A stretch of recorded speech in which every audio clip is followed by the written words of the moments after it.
మనుష్య కుమారుడు వచ్చెను. కాపరి లేని గొర్రెల్లాగా విసిగి చెదిరిపోయారు. యేసు అన్నాడు, ఒక చిన్న బిడ్డను వారి మధ్యలో నిలవబెట్టి ఇట్లా అన్నాడు, మీరు మార్పు నొంది బిడ్డల వంటి వారైతే కానీ పరలోక రాజ్యంలోకి ఈరోజు క్రీస్తుని నమ్మాలి అంటే మార్పు చెందాలి.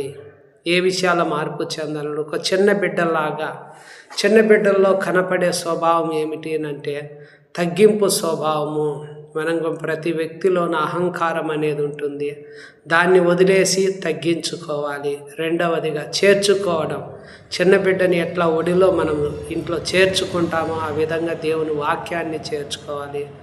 దేవుని యందు విశ్వాసం ఉంచి మనం అభ్యంతరాలు మనలో ఉండకూడదు. పాదాలు, చేతులు, కళ్ళు ఆటంకంగా ఉన్నాయి, మళ్ళీ చిన్నవాళ్ళు ఒకరు తృణీకరిస్తాను. దేవుని మాటలను మనం తృణీకరించకూడదు.